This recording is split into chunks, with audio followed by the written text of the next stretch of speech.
in the previous video we talked about different kind of modes that helps to encrypt and decrypt the data that has integral number of 64 bits length. If you have a data that has length of 64 bits, 128 bits, 192 bits and so on, then we can use different kind of modes. But if we have a data that has a length which is less than 64 bits, so suppose we have a data 01 which is 8 bits, so 1 byte, so we have 04 AB. Okay, so we have data which is 1 2 3 4, so it has 4 bytes, that is 32 bits. We need to encrypt this data, but because it has a length of 32 bits, we cannot encrypt it using the DES because it needs 64 bits. So in that case, what we do is we need some additional data over here which is not the actual data but some kind of random values. So these values are called the padding. If we have data which is 132 bits, then we have first 64 bits, second 64 bits and the remaining 4 bits. So you need additional bits to make it 64 bits. So all of these are termed as paddings. So we are saying that we can add some kind of random values over here of 32 bits. 32 bits, this is 32 bits. So you will get a text of 64 bits. But the original values were of only 32 bits. That means out of the 64 bits, the 32 bits are the actual data. So at the time of decryption, if algorithm will not be aware of the fact that the encryption is done by adding 32 bits, then it would not be feasible for the algorithm to identify what is the original text and what is the padding. For that, there are some kind of standards that has to be followed. So we will talk about those standards today, and those are called the padding schemes. So we have bit padding, ANSI X9.23, ISO 10126, PKCS5, PKCS7, ISO IEC and zero padding, and there are a couple of more. We will be talking about all of these.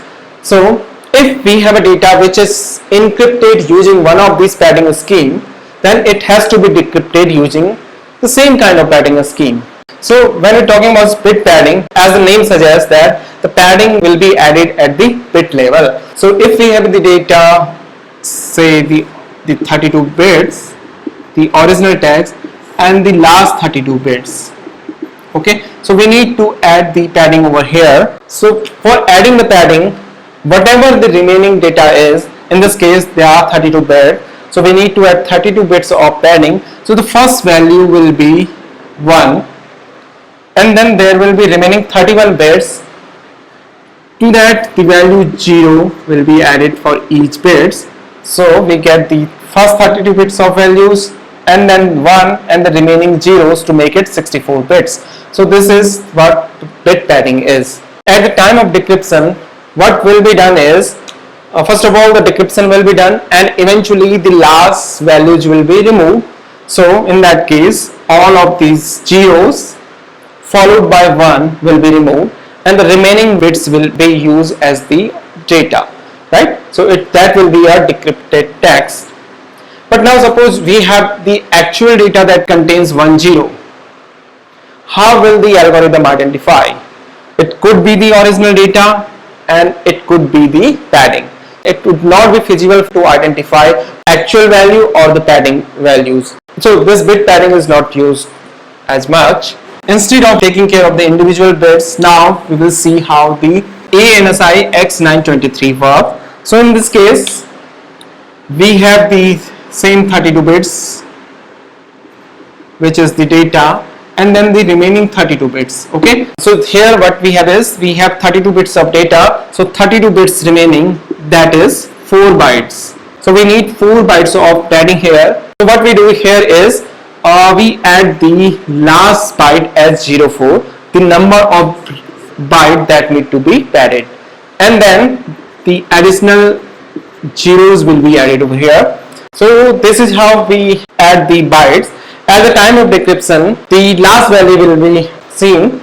From this point onward, the 4 bytes will be removed and the remaining byte would be the original text. So this is how ANSI works.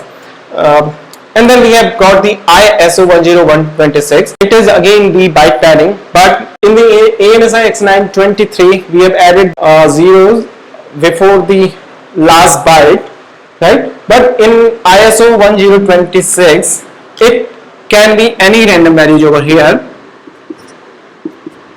and then the number of bytes that need to be padded, which is 04. So the last byte would be the same, but the other byte would be a random values over here. At the time of decryption, same way the last byte will be used, and then the all remaining bytes will be removed from here. So 04, this byte, and then the rest of the bytes. So we will get the original text. So in both of these scenarios, we have the last byte 04. Okay, so suppose there is only remaining byte which is 01. 6 bits of data is there, so you just need one byte. In that case 01 will be used as a padding.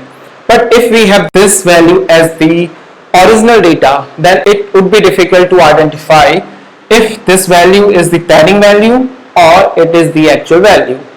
Okay, so that's the problem with this as well as this. Now we have got the PKCS5 and PKCS7. These are the padding schemes which are used most often. In the PKCS5, what we do is we have remaining 32 bits which are 4 bytes. Okay, so we need padding of 4 bytes. So we will use same number 04, 04, 04 and 04, 4 bytes. If it is 3 bytes of padding that is needed, then it would be 03, 03, 03. If it just needs 1 byte of padding, so it becomes 01. Suppose we have integral number of data, what will happen in that case? So if we have data that has a length of 64 bits, then one additional block of padding will be used here. So that will be 0808. So this whole block will be added over here as the padding. And now at the time of decryption, because it has last value 08, so it will remove 8 bytes, that is the whole block. So we will get the original value. PKCS5 and PKCS7 work the same way, but only difference is PKCS5 only used when we have a block cipher of 64 bits. So basically it is used in the DES, and this PKC7 can work for any other algorithm which uses the block cipher of more than 64 bits. Last thing we will talk about is the zero padding. So here in this case, whatever remaining bytes are, 00 value will be added to that, 00, and then the original 32 bits data. So again, same problem. If we have 1 byte remaining, then we will be adding the 00. It will not be feasible to identify if this value is the padding value or the original data. So this can be only used where null values are not possible.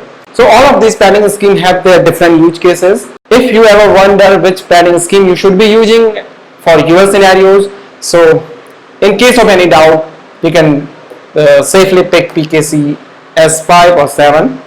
So this is about it. In the next video, we will see how to write a Java program that uses the DES algorithm and the different kind of modes of encryption with the different kind of padding schemes. Till then, happy coding!